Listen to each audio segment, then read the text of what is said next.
Entonces, habíamos dicho que, gracias a la ley de Maxwell, todos los coeficientes que eran de la forma I sub j iban a ser igual al coeficiente de la forma j sub i, lo que reduce en gran medida la cantidad de coeficientes que vamos a calcular. También, como sabemos que tenemos coeficientes donde i será igual a j, es decir, los de 1, 1, de 2, 2, de 3, 3, las integrales tendrán la siguiente forma de simplemente la ecuación de momento, fuerza axial, cortante al cuadrado entre los respectivos coeficientes. Ahora, cabe destacar que cuando estamos calculando los d minúsculas, d y j, no estarán en ninguno de los sistemas, ni el sistema I ni el sistema J, no se presentarán ni cambios de temperatura ni asentamientos en los apoyos, ya que estos son propios solamente de las solicitaciones de la estructura que ocurren en el sistema 0. Ahora, si nosotros consideramos o analizamos la estructura de forma matricial y analizamos el sistema de ecuaciones que nos dan, podemos obtener lo siguiente, o algo muy parecido, donde tenemos que los desplazamientos totales en la estructura original van a ser igual a los desplazamientos del sistema 1 por una matriz, la matriz de coeficientes, multiplicado por cada una de las redundantes hiperestáticas. Es decir, si analizamos con detenimiento esto, vemos que aquí tenemos desplazamientos más una matriz de coeficientes por fuerzas, y esto, como se está sumando desplazamiento y está resultando desplazamiento, también debe ser la multiplicación entre los coeficientes y las fuerzas, debe ser desplazamiento. Por lo tanto, si ustedes recuerdan los conceptos de rigidez y flexibilidad, esta matriz debe ser la matriz de flexibilidad de la estructura, ya que la flexibilidad es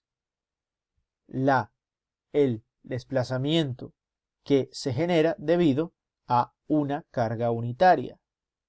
Por lo tanto, cuando multiplicamos flexibilidad por fuerza, nos está generando desplazamiento.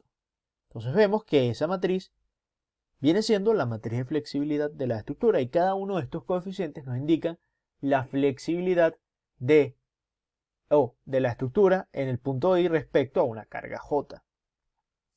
Vemos además que esta matriz siempre debe ser distinta de 0. Esto ocurrirá siempre que la estructura sea estable. Y ocurre también que, debido a la ley de Maxwell, como dijimos, los D y J van a ser igual a los DJI, por lo tanto la estructura va a ser simétrica con respecto a la diagonal principal, que son los términos de la forma II. Es decir que, con respecto a D1,1, D1,2 y D1,3, la diagonal principal, tendremos que D2,1 es igual a D1,2, DI1 va a ser igual a DIJ, y si lo vemos, vamos a verlo con el ejemplo que hemos venido trabajando, tendremos que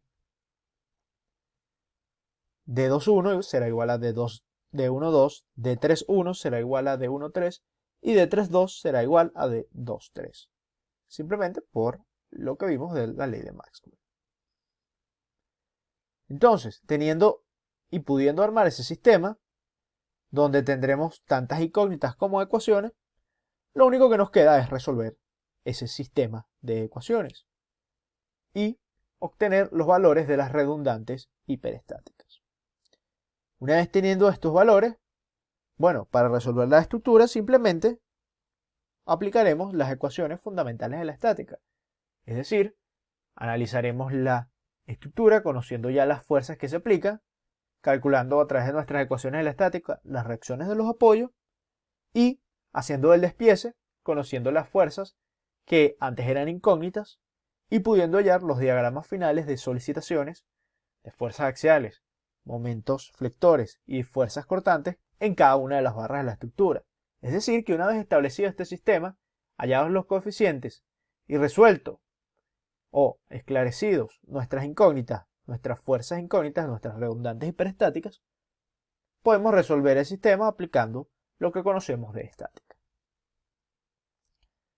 Ahora, para armar esas ecuaciones de solicitaciones, también podemos aplicar de nuevo el principio de superposición y en vez de resolver toda la estática de nuevo de la estructura, podemos simplemente sumar las ecuaciones de momento que obtuvimos en cada uno de los sistemas, claro, multiplicando en el caso de los n sistemas de las redundantes por la redundante correspondiente.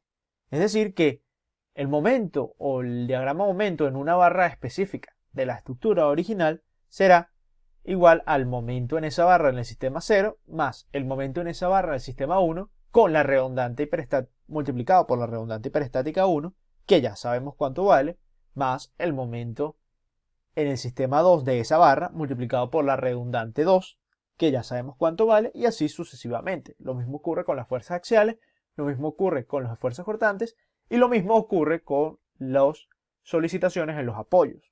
Teniendo las ecuaciones de solicitaciones en los apoyos en cada uno de los sistemas, por el principio de superposición también podemos hallarlo.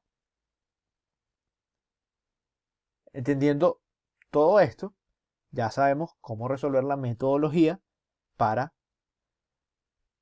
analizar estructuras hiperestáticas. Veremos ahora lo que se conoce como el principio de trabajo mínimo, que simplemente es algo que se deriva de todo este análisis por el método de las fuerzas. Consideremos una estructura hiperestática de cualquier característica, como la que vemos aquí. Lo único que debemos tener en cuenta es que esta estructura no puede presentar ni cambios de temperatura ni asentamiento en los apoyos. En el caso de esta estructura en particular, posee 3 grados de hiperestaticidad, en los cuales, si armamos un sistema primario de tal forma de que las redundantes hiperestáticas coincidan con las bases de la estructura, es decir, los apoyos a tierra de la estructura, sabemos que en esos puntos el desplazamiento donde escojamos esas redundantes que están en los apoyos debe ser igual a 0. Es decir, si escogemos las redundantes aquí donde está el empotramiento, sabemos que el desplazamiento de la estructura en ese empotramiento debe ser igual a 0. ¿Sí? Ese de 1, de 2 y de 3 siempre va a ser igual a 0 cuando no existen asentamientos y lo escogemos en la base de la estructura. Teniendo claro esto, sabemos entonces que, gracias al principio de superposición, si aplicamos el método de las fuerzas, los diagramas finales de la estructura, de momentos, fuerzas cortantes y fuerzas axiales, van a depender de las 3 redundantes, x1 y x2 y x3. De la misma forma, si tratamos de calcular la energía almacenada por el sistema estructural producto del sistema de solicitaciones, sabemos que van a ser dependientes de los esfuerzos de momento, los esfuerzos cortantes y esfuerzos axiales. Y por lo tanto, a su vez, será en función de x1 y x2 y x3.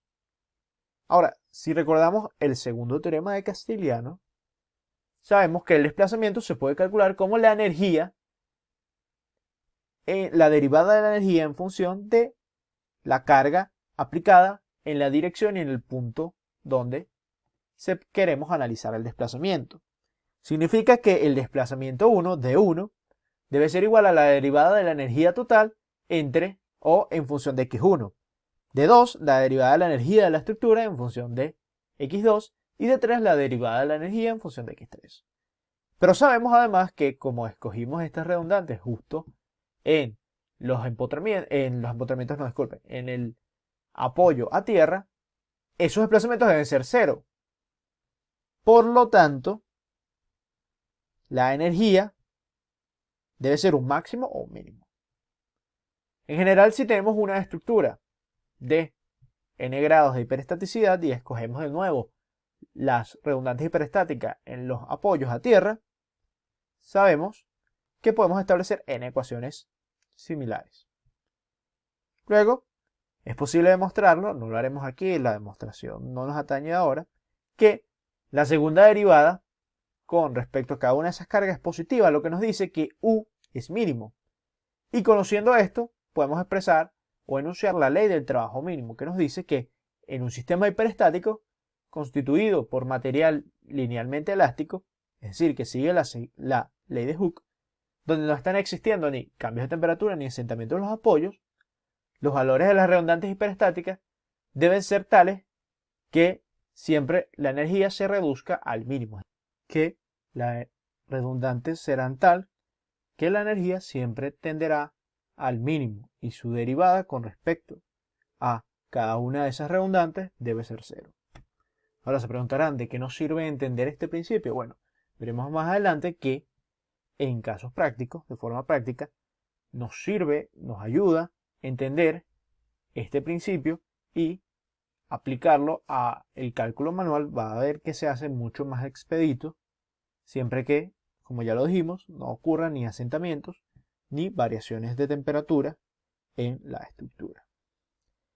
Veremos en la siguiente clase cómo trabajar con estructuras simétricas, con cargas simétricas y cargas antimétricas. Ya verán cuáles son este tipo, no digamos especial, pero este tipo de estructuras, las cuales se puede reducir de gran manera el cálculo, especialmente el cálculo manual, cuando tiene estas características. Por eso lo tratamos en un tema, digamos, un poco más especial, aplicando el método de la fuerza.